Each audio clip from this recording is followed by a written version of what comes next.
नमस्कार, मैं हूं आपके साथ नम्रता। देश के प्रधानमंत्री नरेंद्र मोदी ये बात बखूबी जानते हैं कि अपने विरोधियों को कैसे चित करना है। तभी तो देखिए ना, अशोक गहलोत के गढ़ में पहुंचे और उनको भरे मंच से जो जवाब दिया वो हर किसी ने देखा और हर कोई एक बार फिर से पीएम मोदी का मुरीद हो गया। दरअसल अशोक गहलोत को अक्सर आपने मोदी विरोधी बयान देते हुए सुना होगा और ऐसा होता भी है क्योंकि विचारधारा की लड़ाई है, मतभेद है जो जग जाहिर होते रहते ही हैं। और कहीं ना कहीं अशोक गहलोत फैसलों पर सवाल उठाते हैं मोदी सरकार के और कई तरह के आरोप लगाते हुए नजर आते हैं। कांग्रेसी है ना, तो फिर सवाल तो उठाएंगे ही। लेकिन सोचिए, नरेंद्र मोदी राजस्थान जाएं, मंच पर अशोक गहलोत भी मौजूद हो और नरेंद्र मोदी तंज कसने के बजाय सीधे सीधे कह दें गहलोत तो मेरे मित्र हैं। अब सोचिए सामने वाला क्या करेगा। कुछ ऐसा ही हुआ उस वक्त जब नरेंद्र मोदी राजस्थान दौरे पर गए। जी हाँ, पीएम मोदी ने नाथद्वारा में 5500 करोड़ रुपए से ज्यादा की विकास परियोजनाओं की शुरुआत की और इसके बाद उन्होंने जो मंच से कहा वो सोशल मीडिया पर वायरल हो रहा है। दरअसल मंच से पीएम मोदी ने अशोक गहलोत को अपना दोस्त बता डाला। उसके बाद से ही सोशल मीडिया पर एक नई बहस छिड़ गई है कि अब ये विरोधी क्या करेंगे जब खुद मोदी इन्हें अपना दोस्त बता रही हैं। और सबसे बड़ी बात देखिए, मंच से ही नरेंद्र मोदी ने अशोक गहलोत को सबक सिखाने का भी काम किया। हुआ क्या, हुआ ये कि राजस्थान के मुख्यमंत्री थोड़ा सा तेज बनने की कोशिश कर रहे थे कि सबके सामने यहां पर एक मुद्दा उठाऊंगा और उस मुद्दे में कहीं ना कहीं पीएम फंस जाएंगे।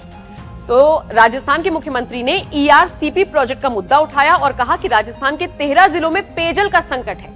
अब सोचिए इस पर पीएम मोदी का बयान क्या आया। पीएम मोदी ने वहीं पर कहा, यदि जल संकट की समस्या का समाधान पहले कर लिया गया होता तो जल जीवन मिशन की आवश्यकता ही नहीं होती। इसके साथ साथ पीएम मोदी ने यह भी कहा कि जो लोग हर चीज वोट के तराजू पर तोलते हैं वो देश के भविष्य को ध्यान में रखकर योजना नहीं बना पाते। पीने के पानी के संकट जब होता है गांव के अंदर, आप कल्पना कर सकते हैं क्या स्थिति बनती है। कोई जमाना था राजस्थान भर में बहुत सूखा पड़ते थे। अब जल जीवन मिशन जो केंद्र सरकार की योजना है, आधी भागीदारी राजस्थान सरकार की है, वो हम काम आगे बढ़ा रहे हैं। हम चाहेंगे धीरे धीरे कम से कम पीने का पानी लोगों को मिले। उसमें मैं समझता हूँ कि आपकी भूमिका बहुत बड़ी होगी। जो लोग कदम कदम पर हर चीज वोट के तराजू से तोलते हैं वो कभी देश के भविष्य को ध्यान में रखकर योजना नहीं बना पाते। हम कई बार देखते हैं गांव में पानी की टंकी बनी लेकिन वो 4-5 साल में ही छोटी पड़ जाती है। कितनी सड़कें या फ्लाईओवर ऐसे होते हैं जो 4-5 साल में अपर्याप्त लगने लगते हैं। हमारे देश में इसी सोच की वजह से इंफ्रास्ट्रक्चर के निर्माण को प्राथमिकता नहीं दी गई। इसका बहुत नुकसान देश ने उठाया है। अब जिस तरह से ये सवाल जवाब का सिलसिला हुआ उसको लेकर भी अब चर्चा हो रही है और साथ ही साथ पीएम मोदी ने गहलोत को जिस तरह से दोस्त बताया उसकी भी चर्चा हो रही है। प्रधानमंत्री मोदी ने राजस्थान में जिस तरह से डंके की चोट पर बयान दिया उसके साथ आपको छोड़े जा रहे हैं। आप इस खबर पर क्या राय रखते हैं, कमेंट करके जरूर बताएं। हमारे देश में कुछ लोग ऐसी विकृत विचारधारा के शिकार हो चुके हैं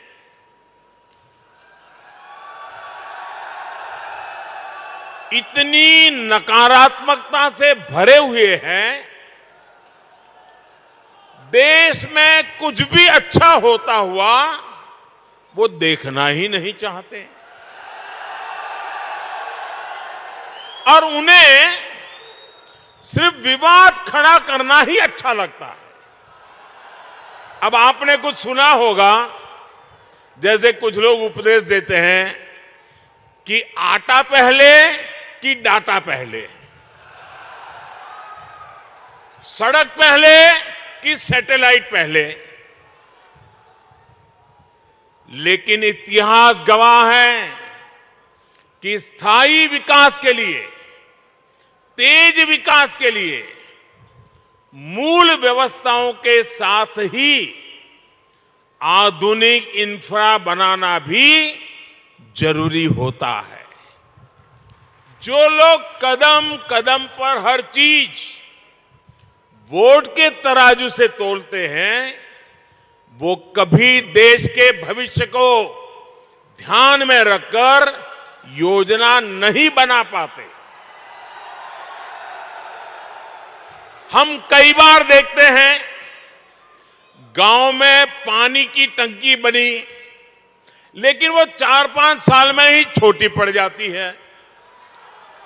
कितनी सड़कें या फ्लाईओवर ऐसे होते हैं जो 4-5 साल में अपर्याप्त लगने लगते हैं।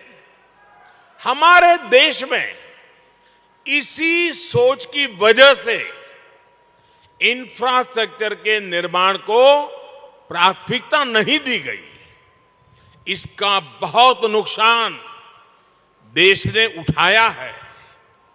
अगर पहले ही मान लीजिए पर्याप्त संख्या में मेडिकल कॉलेज बन गए होते तो पहले देश में डॉक्टरों की इतनी कमी नहीं होती। अगर पहले ही रेलवे लाइनों का बिजलीकरण हो गया होता तो आज हजारों करोड़ रुपए खर्च करके ये काम करने की जरूरत नहीं रहती। अगर पहले ही हर घर तक नल से जल आने लगता तो आज 3.5 लाख करोड़ रुपए लगाकर जल जीवन मिशन नहीं शुरू करना पड़ता। नकारात्मकता से भरे हुए लोगों में ना दूरदृष्टि होती है और ना ही वो राजनीतिक स्वार्थ से ऊपर उठकर कुछ सोच पाते हैं।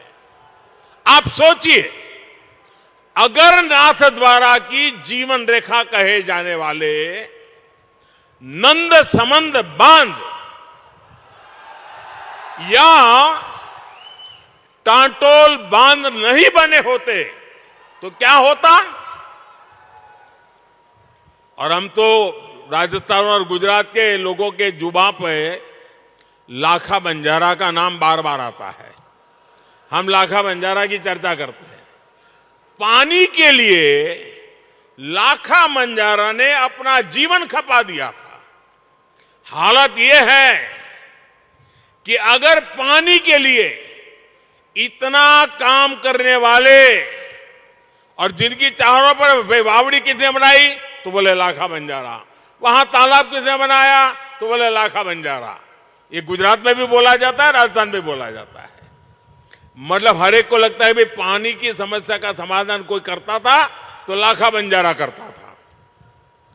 लेकिन आज हालत यही है कि यही लाखा बंजारा चुनाव में खड़ा हो जाए